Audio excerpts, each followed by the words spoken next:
Mesdames, Messieurs, le 17 décembre 2025, Grenoble s'apprêtait à vibrer au rythme de la voix d'Amir. Des centaines de fans, certains venus de Lyon ou même de Genève, patientaient devant les grilles depuis l'aube. Mais à 19h23, une annonce glaciale surgit sur les réseaux sociaux. Concert annulé pour cause d'urgence médicale. Dans un message laconique mais empreint d'émotion, Amir écrit « C'est avec le cœur lourd que je dois vous annoncer. Mesdames, Messieurs, le 17 décembre 2025, Grenoble s'apprêtait à vibrer au rythme de la voix d'Amir. Des centaines de fans, certains venus de Lyon ou même de Genève, patientaient devant les grilles depuis l'aube. Mais à 19h23, une annonce glaciale surgit sur les réseaux sociaux. Concert annulé pour cause d'urgence médicale. Dans un message laconique mais empreint d'émotion, Amir écrit « C'est avec le cœur lourd que je dois vous annoncer ». Quelques mots, mais tant de silence. Pourquoi ce mutisme sur l'état réel de son guitariste Édouard? Que s'est-il réellement passé dans les coulisses à quelques minutes du lever de rideau? Amir, connu pour sa transparence et sa proximité avec le public, aurait-il choisi de cacher une vérité plus sombre? Et si ce n'était pas seulement un incident isolé, mais le révélateur d'une crise plus profonde? De son vrai nom, Laurent Amir Khalifa Khedider Haddad, Amir naît le 20 juin 1984 à Paris, dans une famille juive originaire de Tunisie. Très jeune, ses parents s'installent à Tel Aviv, où il grandit entre deux cultures, deux langues, deux appartenances. Avant la musique, Amir embrasse une carrière de chirurgien-dentiste, métier qu'il exercera jusqu'au seuil de la célébrité. Mais la passion du chant ne l'a jamais quitté. Dès 2006, il participe à la version israélienne de Nouvelle Star, mais ce n'est qu'en 2014 qu'il perce véritablement lors de sa participation à The Voice France. Coaché par Jennifer, il accède à la finale et surtout conquiert le cœur du public. 2 ans plus tard, c'est la consécration avec J'ai cherché, un tube porté par l'Eurovision 2016 où il termine 6e pour la France, un exploit rare depuis plus de 20 ans. À partir de là, Amir devient l'un des artistes francophones les plus aimés de sa génération. Son style est identifiable, voix douce, texte optimiste, énergie rayonnante. Ses albums Addictions et Ressources s'écoulent à des centaines de milliers d'exemplaires. Les récompenses pleuvent. Energy Music Awards, disques d'or et de platine, salle comble. Mais au-delà des chiffres, c'est son image d'homme simple, bienveillant et profondément humain qui le distingue dans une industrie souvent brutale. Lorsque l'année 2025 commence, Amir est au sommet. Il prépare son retour sur scène avec un nouvel album intitulé Ressent, plus intime, plus mature. Le lancement de sa tournée nationale est annoncé pour octobre avec des dates dans toutes les grandes villes de France, Lille, Toulouse, Marseille, Nantes, Paris. Chaque date affiche complet en quelques heures. Le public est au rendez-vous, fidèle et enthousiaste. Amir, lui, promet des concerts plus proches, plus sincères, plus habités que jamais. Mais derrière l'enthousiasme apparent, quelques indices d'essoufflement surgissent. Des stories Instagram où il semble fatigué, des vidéos de répétition où les sourires paraissent un peu forcés. Ses équipes, fidèles depuis ses débuts, s'affairent à maintenir une cadence éprouvante, enchaîner plateaux télé, interviews, déplacements et une logistique de tournée complexe. Parmi ses plus proches collaborateurs, un musicien se détache, Édouard, son guitariste attitré, présent à ses côtés depuis 10 ans. On dit de lui qu'il est plus qu'un partenaire musical, un ami, un frère d'âme, presque un confident. Il est celui qui, sur scène, capte les silences d'Amir, devine ses respirations, le soutient dans les instants de tension. Le concert de Grenoble devait être la 22e date d'une tournée sans pause. Prévu dans la salle prestigieuse du Summum, l'événement devait accueillir 3000 spectateurs. Depuis plusieurs jours, la communication sur les réseaux est intense. Photos des coulisses, messages de gratitude, promesses d'un moment inoubliable. Rien ne laissait présager l'orage. Pourtant, le matin même, quelque chose vacille. Les techniciens notent un silence inhabituel chez Édouard. Certains témoins évoquent un visage fermé, une tension palpable. À midi, une réunion à huis clos se tient dans une loge. À 15h, la rumeur commence à circuler dans l'équipe. Il y aurait un problème sérieux. Mais rien ne filtre vers l'extérieur. Le public, lui, continue à affluer, insouciant, prêt à chanter à tue-tête, on dirait, ou longtemps. À 18h30, les portes restent closes. À 19h23, le message tombe. C'est Amir lui-même qui publie une note sur Instagram, X et Facebook, expliquant que pour raisons médicales imprévues, le concert est annulé. Il évoque un cas d'urgence, un cœur lourd, une décision difficile mais nécessaire. Mais aucune mention d'Edouard, aucune explication sur ce qui s'est réellement produit. Amir n'est pas seulement un chanteur. Il incarne, depuis bientôt une décennie, l'espoir d'un certain public français. Celui qui croit encore à la simplicité, à l'élégance sans arrogance, à la musique qui rassemble. Avec sa voix claire et ses refrains lumineux, il a su créer un lien presque familial avec son public. Ce lien, il l'a forgé à force de concerts intimes, d'interactions constantes sur les réseaux et d'un discours toujours bienveillant, toujours positif. Contrairement à d'autres artistes, Amir ne s'est jamais aventuré dans le cynisme ni dans les polémiques. Il est resté fidèle à son image d'homme de cœur, de père de famille discret, de citoyen engagé mais mesuré. La tournée Ressent, amorcée en octobre 2025, représente pour lui bien plus qu'une suite logique dans sa carrière. C'est un retour attendu, après une année 2024 marquée par une pause médiatique assumée. Dans une interview donnée à RTL à la rentrée, il confiait « J'ai eu besoin de me retrouver, de réapprendre à écouter mes silences ». Cette pause, il l'a consacrée à sa famille, à ses enfants, mais aussi à l'écriture. L'album Ressent est né dans ce contexte, un recueil de chansons plus dépouillées, plus personnelles, inspirées par la paternité, la fragilité, les angoisses contemporaines. La critique accueille l'album avec enthousiasme. Le Parisien salue un virage délicat mais réussi. Télérama parle d'une poésie du quotidien servie par une production sobre et maîtrisée. Quant au public, il répond avec ferveur. L'album est certifié disque d'or en 3 semaines. Les clips cumulent des millions de vues. Les dates de tournée s'enchaînent à guichet fermé. Amir semble porté par une vague de reconnaissance rare. Son nom s'impose dans toutes les émissions musicales, des plateaux de C'est à vous à ceux de Quotidien, où il chante en direct, toujours accompagné de son inséparable Édouard. C'est justement lors d'un de ses lives sur France 2 qu'un détail retient l'attention de certains fans. Amir, entre 2 morceaux, jette un regard inquiet vers les coulisses. Quelques jours plus tard, sur TikTok, une vidéo de backstage montre Édouard s'essuyant le front, visiblement mal à l'aise, tandis qu'un technicien murmure « Ça va pas fort là ». Mais rien de plus n'est dit. L'équipe d'Amir reste soudée, professionnelle, imperméable aux rumeurs. La complicité entre Amir et Édouard est pourtant connue de tous. Dans une interview accordée à Pure Charts, le chanteur évoque son guitariste comme une partie de son équilibre sur scène.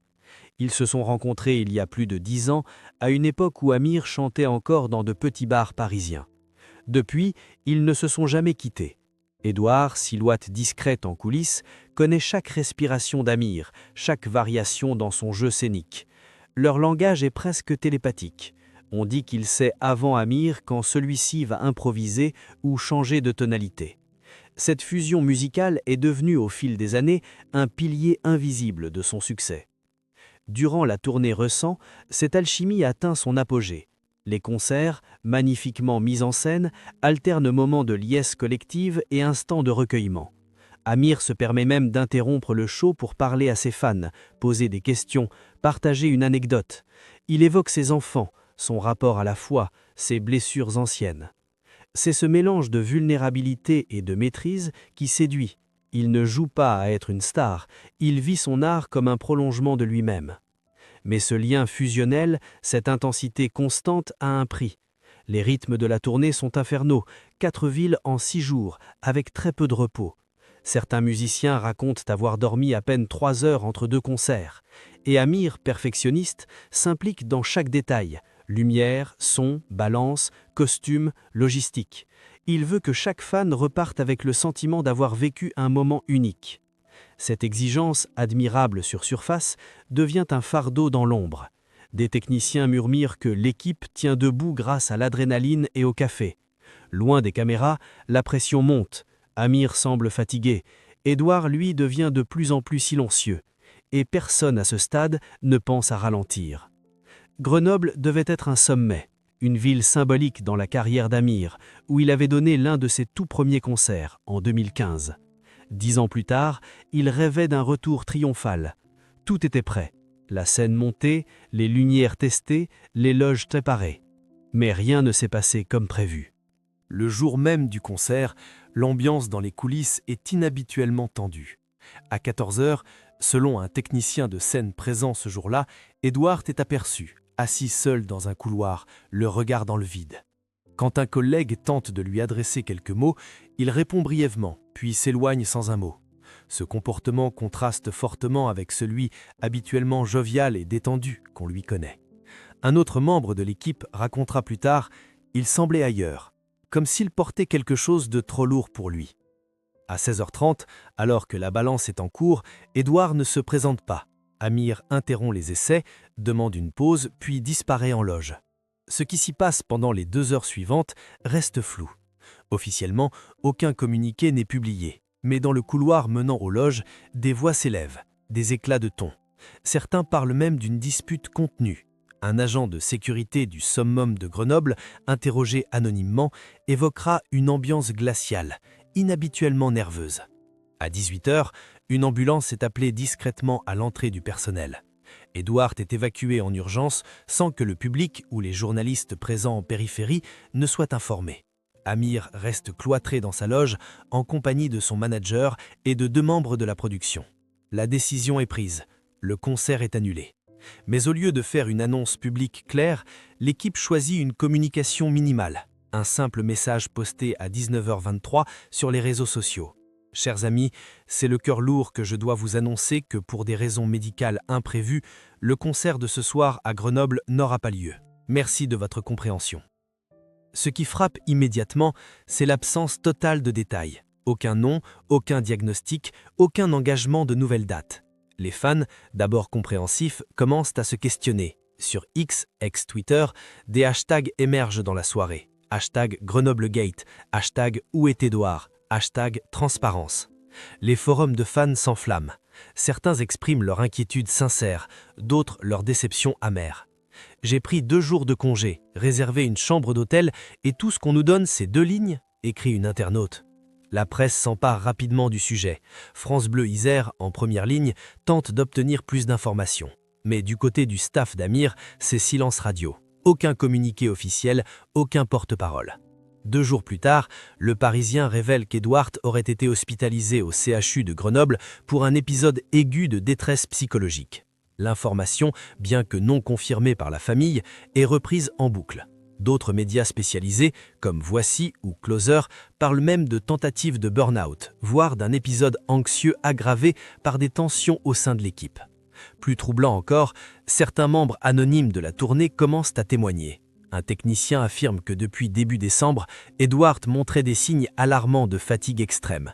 Il se plaignait de migraines constantes, de troubles du sommeil, mais personne ne prenait le temps de l'écouter. Un autre, assistant lumière, déclare « On était tous sur les rotules, mais chez lui c'était pire. Il portait tout sur ses épaules, même ce qui ne lui appartenait pas. » Des langues se délissent aussi sur Amir lui-même. Bien que respecté, l'artiste est décrit comme obsessionnel, perfectionniste au point de l'épuisement, exigeant des répétitions à rallonge, même en jour de pause. Si cette rigueur a forgé sa carrière, certains estiment qu'elle a contribué à créer un climat de tension permanente dans l'équipe. Un échange par mail divulgué anonymement à Mediapart révèle que dès le 10 décembre, un membre du staff avait alerté la production sur l'état d'Edward. « Il est au bout du rouleau, si on ne fait rien, ça va exploser. » La réponse aurait été « Il faut tenir jusqu'à Lyon, après on verra ». Alors, le drame était-il évitable? Pourquoi avoir attendu qu'Edward s'effondre pour réagir? Et pourquoi avoir choisi de taire son nom, son rôle, sa souffrance? Amir, pour sa part, ne s'exprime plus publiquement durant près d'1 semaine. Ce silence alimente toutes les spéculations. Certains fans fidèles continuent de le défendre, invoquant le respect de la vie privée. Mais d'autres, plus critiques, dénoncent une gestion de crise opaque, déconnectée de l'image d'honnêteté qu'il a toujours véhiculée.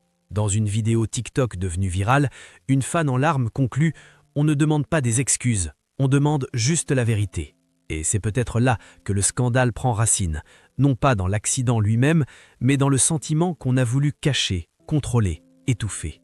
comme si le système Amir, si soigneusement construit, ne pouvait tolérer la moindre faille. Les jours qui suivent l'annulation du concert de Grenoble sont marqués par un silence pesant. Aucune image d'Amir, aucun message d'Édouard. La tournée est suspendue temporairement, selon un bref poste de l'agence de production, mais aucune nouvelle date n'est proposée. Pour la première fois depuis ses débuts, Amir se retire sans un mot. Ce silence, dans une époque saturée de communication, sonne comme une absence volontaire. Mais dans les coulisses, la tension est palpable. Le 20 décembre, un collaborateur anonyme confie à France Info « Amir vit très mal ce qui s'est passé. Il se sent responsable. Il aurait aimé protéger Édouard, mais il ne l'a pas vu venir. » D'autres évoquent une profonde remise en question. Amir se serait isolé dans sa maison du Sud-Ouest, refusant tout contact médiatique. Même ses proches amis du milieu, comme Kenji Girac ou Slimane, ne parviennent pas à le joindre. Pendant ce temps, Édouard, hospitalisé à Grenoble pendant 3 jours, est transféré dans une clinique spécialisée à Lyon. Son état, bien que stable, nécessite un suivi psychologique intense. Aucun membre de l'équipe ne communique à ce sujet, mais selon le Dauphiné libéré, son entourage familial aurait demandé qu'on respecte son besoin de repos, après des mois d'épuisement passés sous les projecteurs. La presse, elle, s'emballe. Le Figaro publie une tribune titrée « Le show business tue-t-il les discrets ?» dénonçant la pression silencieuse exercée sur les membres de l'ombre dans les tournées modernes. Libération, de son côté, pointe du doigt une nouvelle forme de violence, celle du positivisme obligatoire, imposé aux artistes par les réseaux et la scène. Tout doit briller, même quand tout s'effondre à l'intérieur. C'est dans ce contexte que certains fans, déboussolés, prennent la parole. Des vidéos circulent sur YouTube, des montages de concerts passés accompagnés de commentaires nostalgiques. On pensait qu'ils allaient bien, mais peut-être qu'on ne voulait pas voir. D'autres expriment leur colère. On nous a vendu du rêve et on découvre une réalité plus sombre, plus dure. Le 23 décembre, soit 6 jours après le drame, Amir sort enfin de son silence. Une courte vidéo, les traits tirés, filmée visiblement sans maquillage ni mise en scène. Il déclare « J'ai eu besoin de temps. Je ne voulais pas parler trop tôt, parce que les mots parfois trahissent. Ce qui s'est passé à Grenoble nous a tous bouleversés. Édouard est un frère, et je n'ai pas su voir sa souffrance. C'est ma plus grande blessure. » Pas de justification, pas de stratégie de communication, juste une voix tremblante, des silences, une larme contenue. Et cette phrase qui résonnera longtemps. « J'ai construit une carrière sur la lumière, mais j'ai oublié que l'ombre fait partie de la scène aussi. » Dans les heures qui suivent, les réseaux se remplissent de messages de soutien. Les hashtags changent de ton.